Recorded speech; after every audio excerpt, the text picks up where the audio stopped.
Own your needs as they evolve and be your sovereign person standing for yourself. Don't give up anything for the greater good. Contribute to the greater good by being loved exactly how you need, being a friend of other poly people and helping them through their tough times, and teaching STI testing, honesty, your needs, your relationship values, your boundaries, all of those things, and scheduling, being good schedulers. That is one of the fundamental platforms of poly. It's not being afraid to be in process, not being afraid to be honest, dealing with schedules and treating people the way they want to be treated. You're going to have to work on all those pieces to have successful poly that you can enjoy your whole life long.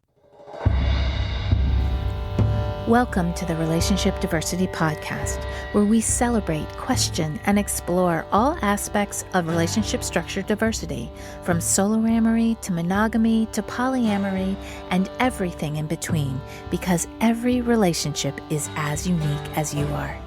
We'll bust through societal programming to break open and dissect everything we thought we knew about relationships, to ask the challenging but transformational questions: who am I, and what do I really want in my relationships? I'm your guide, Carrie Jaroslaw, best-selling author, speaker, intuitive, and coach. Join me as we reimagine all that our most intimate relationships can become. Today's episode is part of our conversation series. I'm just one voice in this relationship diversity movement, and it's important to get other people's perspectives and thoughts.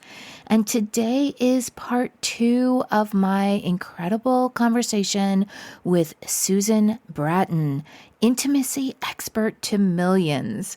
And we talk more about wisdom that she's gotten from her polyamorous elders, and she, with her decades-long experience in polyamory and diverse relationships, is one of the elders for this current generation and this current time with diverse relationships. So she's got so much wisdom, and she also shares her own journey that she's gone through and the lessons she's learned from that. She'll also share her vision of what she hopes diverse relationships look like in the future.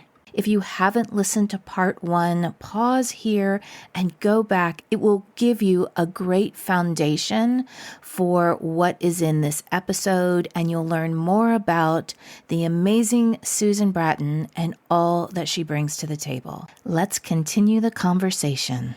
If I understand your values and you understand my values, then I can give you what you need. You won't have to treat me like you want to be treated. You'll treat me like I want to be treated.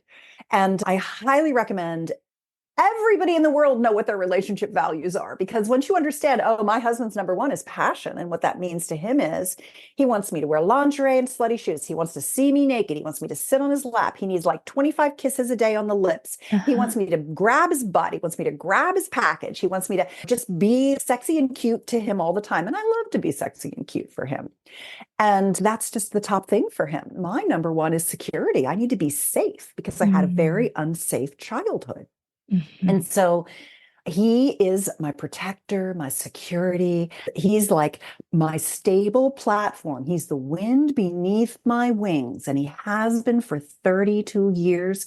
He has always been like, baby, I love what you're doing now. Keep doing that. Go more. Give us more. Give us more. I want more.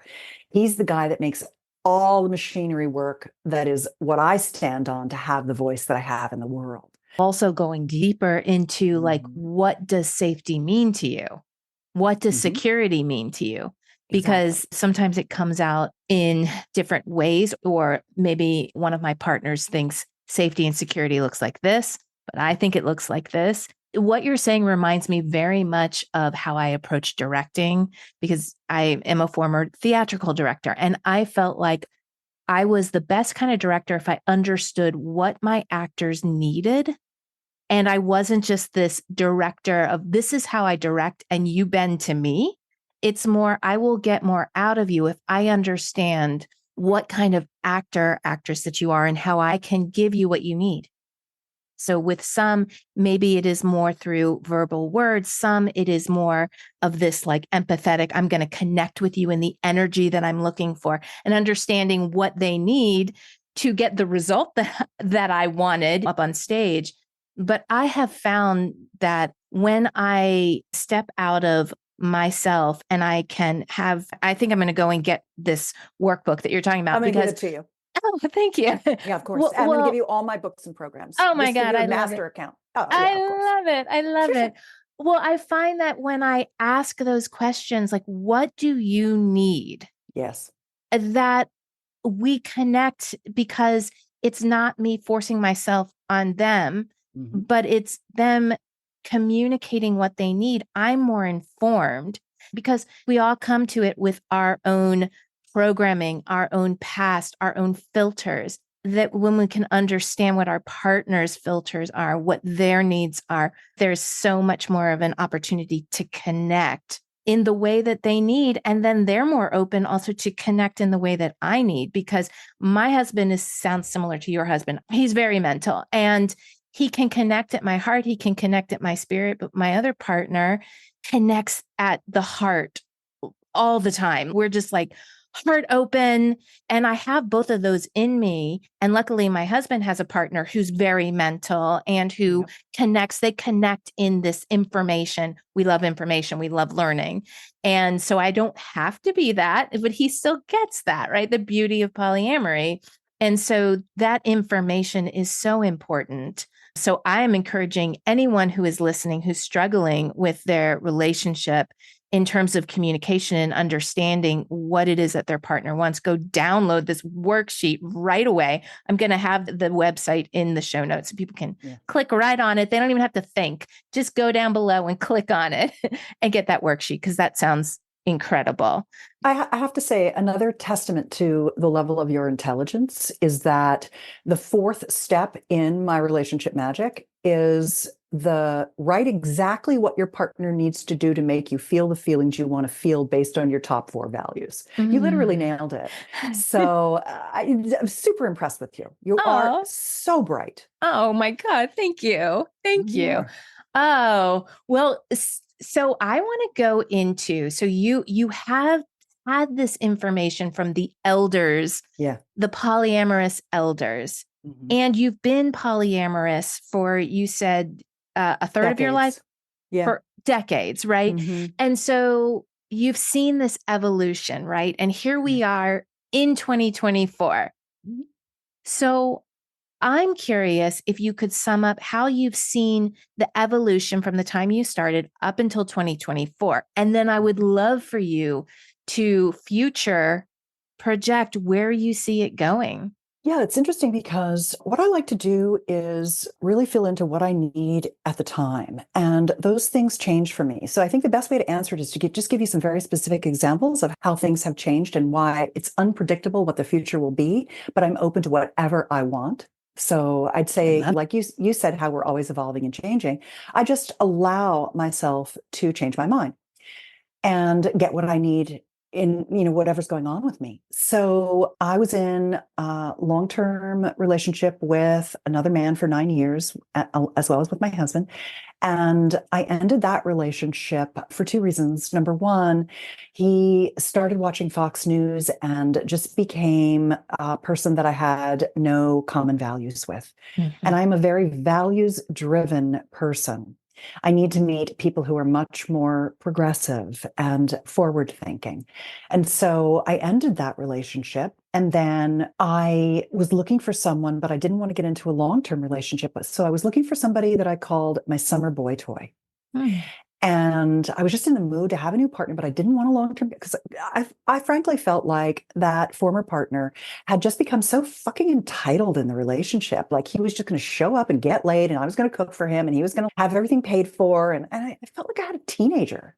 That's what it felt like to me. And I was like, I'm done with this. I need someone who pulls their weight and contributes in my relationship, but I don't want someone who's a long-term person, because I just don't want to get into another 9-year thing where there's like all these built up expectations. It just wasn't delivering enough for me anymore. And a part of what I have learned over the years is much more about how valuable having your own boundaries are. When you say the word boundaries, it sounds like a fence. It sounds like a gate. But I actually think what a boundary is, and I wish there was a different word for it, but what I think a boundary is more like a roadmap. It's more like what we were talking about with the relationship values. It's more like, here are the conditions that I need met so that you can know exactly how to treat me. And I will feel fully loved and accepted because you're giving me the things that I'm asking for. And it's what I really want and need. So I don't know what, I think there's a better word than boundaries, but that's what boundaries are. Boundaries are, these are the conditions that make me feel good. And for a lot of people, they're like, well, if I say my boundaries and people don't want to do it, then maybe I can't get the love that I need, so I won't express them. And I think you will really know that you are loved for exactly who you are when you tell someone what you need and they are like, fuck yeah, I want to do that for you. Yeah. So when I started dating my summer boy toy, we just had such a good time. And when it came to September, I said to him, listen, I would like to promote you to like boyfriend now, not just boy toy, but you have just done such an excellent job. I enjoy you so much. And I don't want this to be like, we'll be together forever, but I'd like to continue our relationship. I'd like to deepen our relationship and see where it goes. But I'm still feeling burned about this, like, okay, well, I'm just part of their family now because I'm a very kitchen table poly person. If you're in my polycule, like you're getting fed, you're getting taken on trips, you're getting the shit spoiled out of you. And I need you to spoil the shit out of us back. And I had to teach him a lot of communication skills. He used a lot of Weasley bullshit that I wouldn't stand for. And I would call him on it, and it was very painful for us, but we worked through it. And now he's such a good comedian. He just literally didn't have the tools. Right. He's like, I don't think I would have been married 3 times if I'd had these tools. I'd have been married once. I'd have been still married. And so I was willing to go through the pain of working through teaching him communication techniques no one had ever taught him. And at the same time, my husband had a long-term girlfriend, and I didn't trust her. I was very worried that what she was actually trying to do was get him to leave me. And I'm like, bitch, no. And I felt very excluded out from their relationship. He was happy. And so I was like, I'm going to practice my compersion. I'm going to be happy for them that they're getting what they need. But I was not holding my own boundaries. Exactly. I was not right. saying, I don't fucking like this. This makes me uncomfortable. You guys, I feel lonely. I feel excluded. It's not good for, and I would say those things and they were like, yeah, whatever. And they were so happy. I was like, I got to let him alone. I got to leave him. I got to let him have what he wants. It turned out to be a mistake. She literally came over to my house while I was gone. And I said, you're not allowed to come to my house. I don't want you over here. She came to my house and moved my husband's shit out of my fucking house and took him home. Unbelievable. And I was like, I told you this is where it was going. So my boyfriend and I went over and got his stuff and brought him home. Oh my gosh. I know. So all of you women who are like, I don't think I want to be poly. I'm listening to this podcast, but I don't think I want to be poly because some bitch is going to steal my man. It happens. Yeah. I am living proof that it happens. So mistakes I made. Not saying no sooner, overplaying compersion to my own default, seeing where it was headed and not like screaming louder. Because I said everything for years. I was like, this isn't good. I'm worried about this. I don't like it. I feel excluded. She just takes over. And then you spend all your time with her. And then when you come home, you just work. And now I said all these things, but it didn't make a difference. I now know that unless mama is happy, I am a matriarchal poly person. If I'm not happy, it cannot exist. I just can't exist with it. And I had a lot of guilt about the fact that, okay, so you're allowed to have a boyfriend, but your husband can't have his girlfriend. That's not fair. It's like, you know what? I don't fucking care if it's fair or not. It's what I need. It's my situation. And I am sorry, but my husband needs, because I said to him, do I need to give up my boyfriend if I'm asking you to give up your girlfriend? He's like, no, I love him. He's fantastic. I'm like, okay, well, I don't like her. And I'm asking you to give her up. It took him a long time. He had a hard time. He's a very slow responder. I gave him so much space. I gave him so much time. I just was super fucking patient with him. And that was he needed a lot of time to process. His feelings are so deep inside. He really has trouble accessing them. And so it's all worked out okay. He's gone through a lot of grief at the loss. It's been very difficult and painful for the last few years of going through it. But in the end, he will find better partners who are going to serve the polycule and be better poly partners. And he will live. We are together for the rest of our lives. We are Team Sweetie. Through thick and thin, we are each other's person in this lifetime. I will never let him go. I will fight to the death for him. He is my man and I love him. And he feels the same. He would say the same thing about me. When I was like, you're going to have to make a decision now. I'm no longer going to put up with this. We're going to have to dissolve the marriage after 30 something years because I just can't keep going like this anymore. This is too disappointing for me over and over. And I'm lonely and I miss you and I need you back. And if I can't have you, then you need to go. And he was like, I'm not going to go. I'm not going to go. I can't. I got to work through this. I got to get through this. I'm like, good, because I don't want you to. I want you to be with me. It was hard. I mean, we've been through so many hard things together, but we hold the vision of ourselves together as the penultimate piece of this. And so we're not a linear poly. We are a matriarchal poly. And I don't mind being that. I'm okay asking for what I need. I would just want to say this is so much of what I talk about in relationship diversity, because even in the poly world, there's a lot of like, if you're not doing it this way, you're not really poly. And what I always say is you have to know what your values, needs, and priorities are. They don't need to be anyone else's. As long as, because I'm listening to your story and I'm hearing the complexities of it, meaning the complexities of the emotions. I understand that. I've been there of wanting to have compersion, but not feeling right about it, but holding back because I don't feel like I should have radical honesty. And then I'm denying my own needs. And there's a lot of complexities with it. But I think when you are really clear on your priorities and how you are visioning yourself, then you can be radically honest and give the choice to him. Like you're saying, this is, you know what? No, I'm stepping into my truth. And my truth is, this is what I need to feel safe in my relationship. And you can choose to stay with me or not. And that takes a lot of fucking courage to say that, right? Because you're risking this, like, I'm going to stand in my own truth. And that's more important than anything. And it sounds like there was even a moment where you're like, that's more important than keeping this relationship together, even though I have said I want to be like partners with this person. And so, like, I applaud you for that. And the other thing I want to say is polyamory and open relationships, and I think marriage in general, or any kind of long-term relationships, it's a process. It is an ebb and flow. It is beautiful, sweet times, as I call them, and sticky times and challenging times.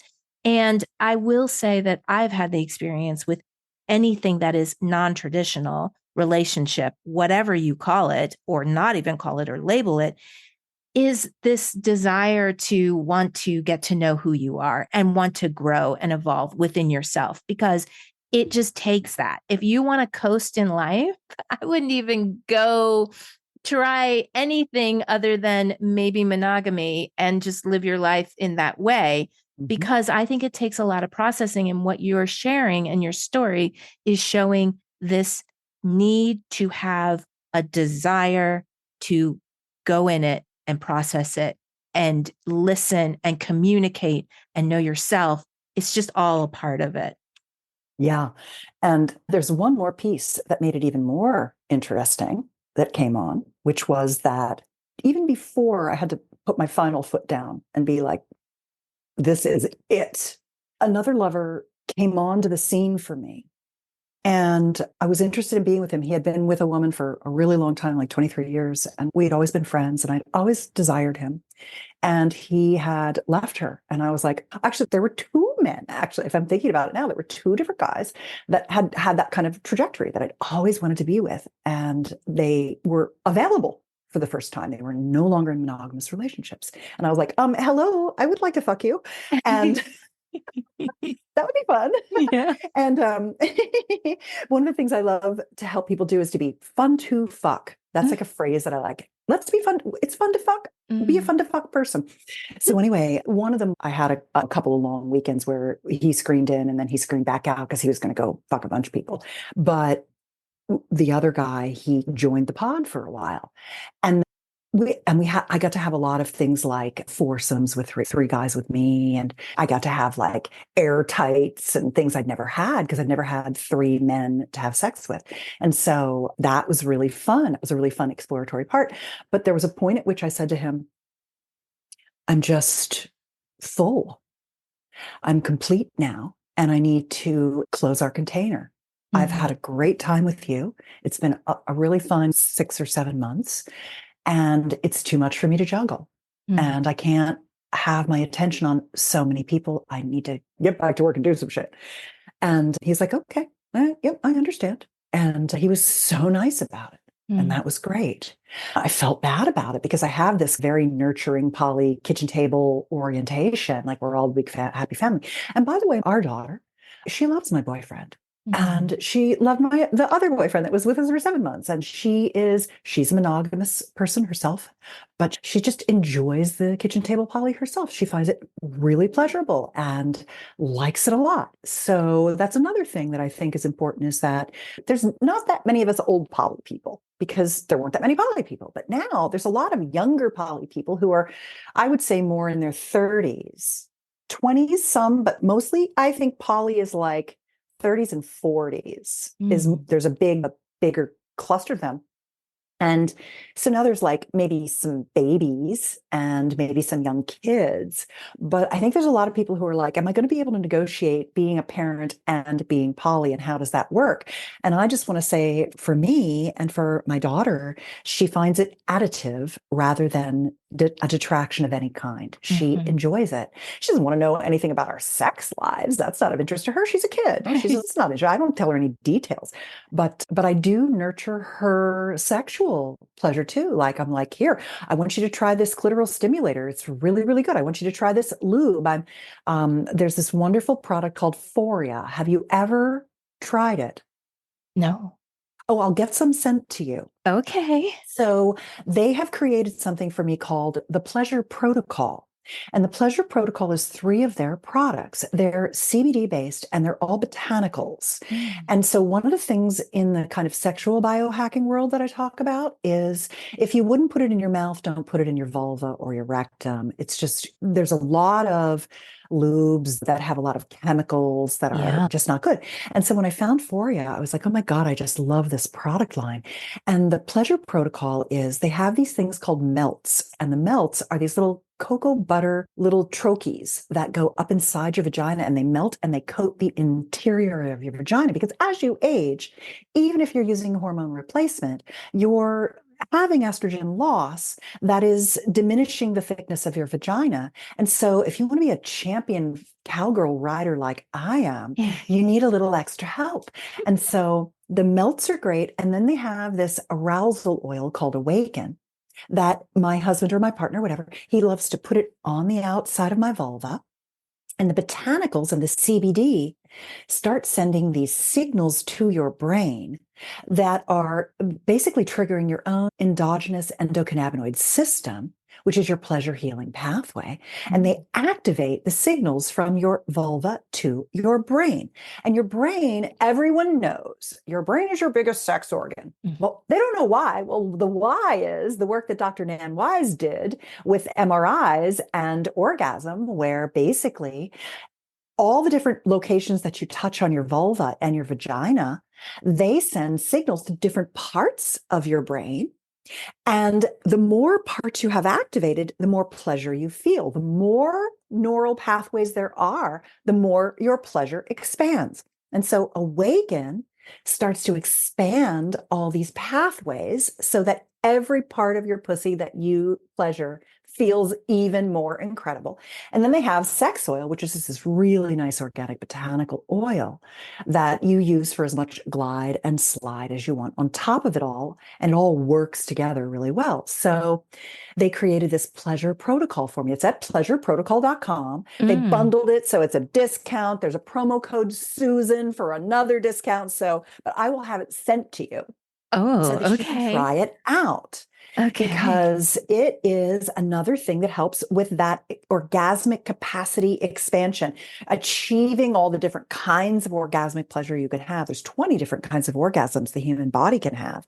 And the 20th one is wild card because I'm always learning new pathways to orgasm. And so I think that a neat kind of sexual biohacking thing. If you want to have hot sex your whole life, you have to maintain your genital structures. Mm-hmm.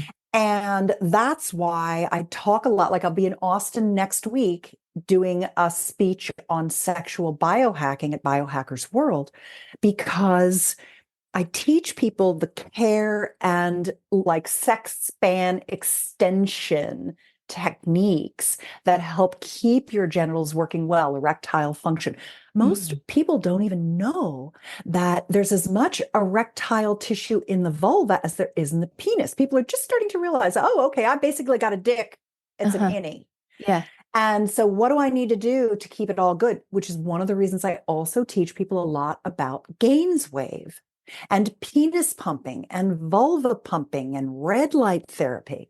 Gainswave is an acoustic wave technique that, I'm 62. I've been doing probably for about 8 years. I've been doing these regenerative therapies to keep my yoni super responsive and juicy and lush. I would say that my clit's never been bigger and meatier and more orgasmic. I've never had better orgasms. I've never had better lubrication. I have better lubrication in my 60s than I did in my 20s or 30s because of things like the Gainswave, the red light therapy, the vagina device that I recommend for intravaginal red light therapy. It's a whole world. It sounds so fascinating. Yeah. And I love the idea of measuring the brain through orgasm. I think that's really fascinating. I do an energy modality called theta healing, and I have been to the Theta Healing Institute where they measure the brainwave and they measure where I am when I'm connecting to the energy that's doing the healing. And so I just think that's fascinating. And I feel when I orgasm, I feel my brain light up. I can energetically, physically feel that happen. So that is super fascinating. And then the other part that I'll say is, Susan, you're so passionate about this. And I think the passion and the alignment with what you're doing also feeds the passion that you feel sexually and in your life. It all works together. So yes, we can do all the biohacking definitely physically to get that thing going, but there's also an alignment that you have with your purpose in this life. And that to me, like, turns on all of your cells, and just creates that real fiery energy. And it all works together because we are whole beings. We are body, mind, spirit, and it all affects one another. So it's just super exciting. I want to learn more about the theta healing because one of the things that I often teach people, one of the techniques that I've been teaching people for a couple of decades is the expanded orgasm practice. And it's basically a clitoral stroking technique that helps you and your partner get into a conjoined theta brainwave state. So it's a clit stroke that puts you in theta together. That's amazing.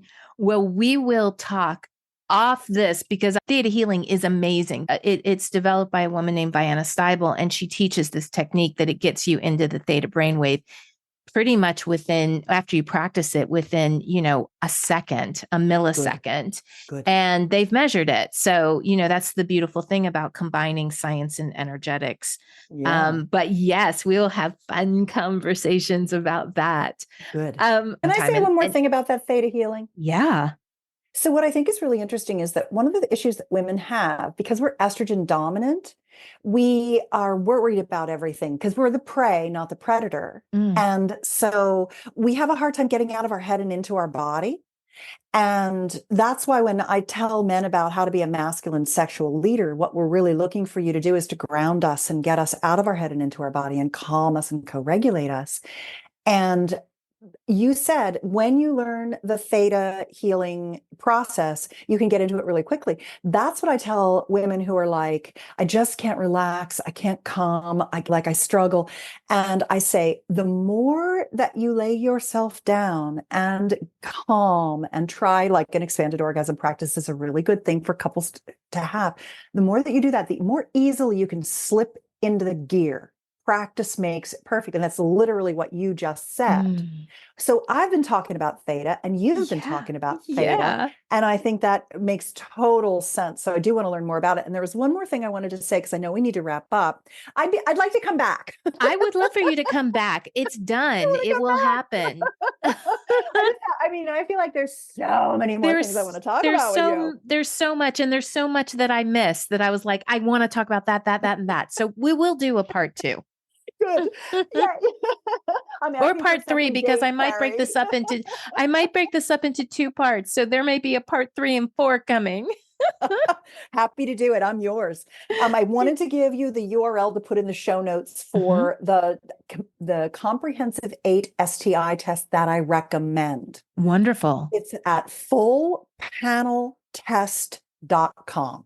Okay. I really want people to be thinking about full panel testing, not just I'm going to do chlamydia, gonorrhea, and HIV. It's not enough. There's some downstream effects to some of those little fucker viruses, just like COVID. You see all the soft tissue damage, the heart damage, the skin damage, the hair loss, the cognitive function, all the chronic fatigue. Like there's a million things that virus did. Well, these viruses are doing shit to us too, and we just don't have enough data to know. So don't get them. That's the solution, is get tested. So fullpaneltest.com was something I forgot to mention, because I always want people to know where to go to get stuff. Well, I appreciate that, because I have heard of different play parties and swinging events where people are not using protection, and I don't understand it. Yeah. It makes me not want to engage in that way. And I can go with a partner and just play with my partner, but I don't want to touch anyone if they're not using protection. Right. I don't understand it. So that is wonderful. I will definitely include that link in the show notes. And so I'd be happy to get one. on. I'll get a box sent to you if you want me to have one sent to you. So I'll get you some for you, give you access, get the box sent to you. Sure. I'm so set up. Ooh. I'm just getting excited even thinking about all of that. I'm going to have some fun with all that stuff. Well, I want to ask one last question as we sum everything up and close everything down, only for the time being.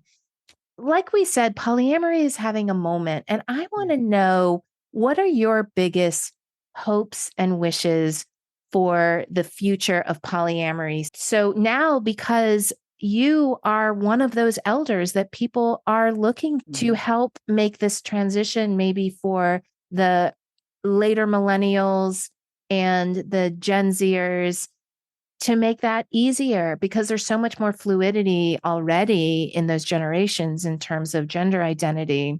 I love that. And sexual identity. I do too. I have young kids still, and I'm just sitting observing what's going on, and it's exciting to me for this generation. But what are your hopes and dreams of what polyamory or non-traditional relationships, what they will look like 20 years from now?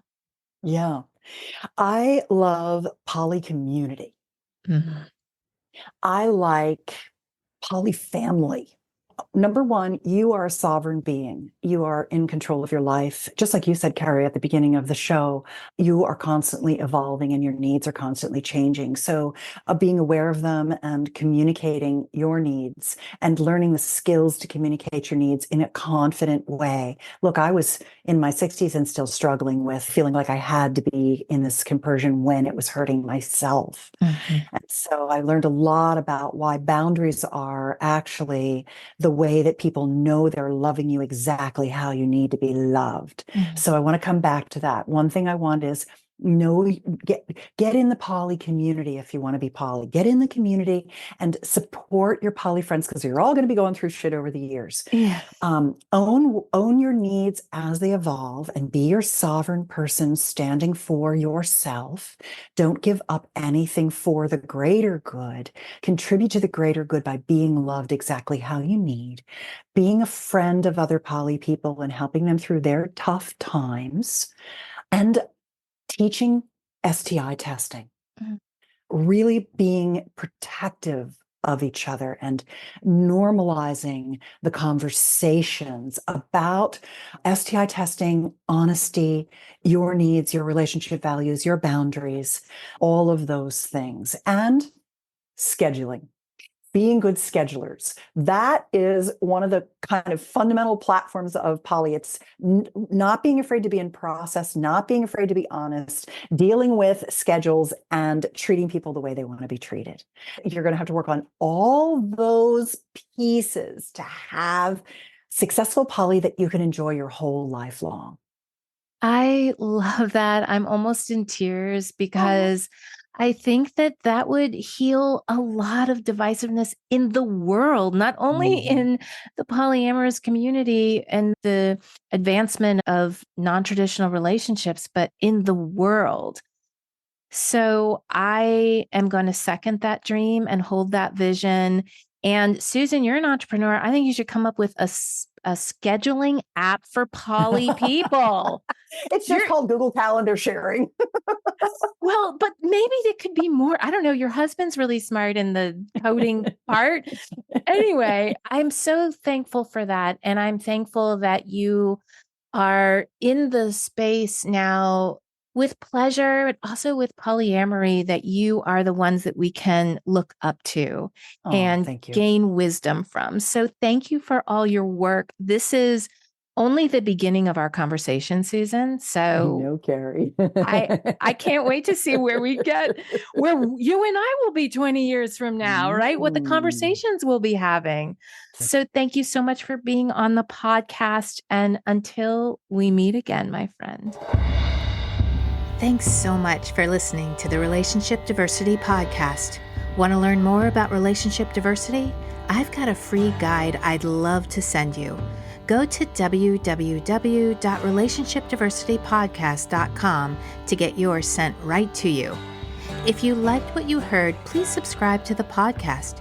You being here and participating in the conversation about relationship diversity is what helps us create a space of inclusivity and acceptance together. The more comfortable and normal it is to acknowledge the vast and varied relating we all do, the faster we'll shift to a paradigm of conscious, intentional, and diverse relationships. New episodes are released every Thursday. Stay connected with me through my YouTube channel, where I'll give you even more free resources and information all about relationship diversity. I'm super excited to go deeper into YouTube because I'll be able to connect and have conversations directly with you. You'll find the link in the show notes. Stay curious. Every relationship is as unique as you are.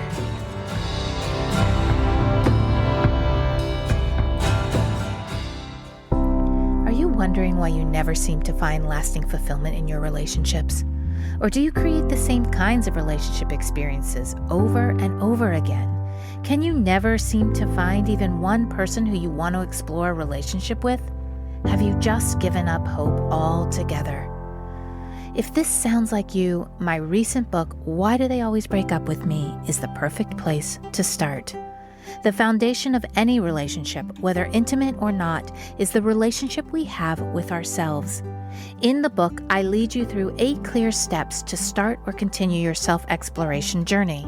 You'll learn about the importance of self-acceptance, gratitude, belief shifting, and forgiveness, and given exercises to experience these life-changing concepts. This is the process I use to shift my relationships from continual heartbreak to what they are now, fulfilling, soul-nourishing, compassionate, and loving. It is possible for you. This book can set you on a path to get there. Currently available through Amazon or through the link in the show notes.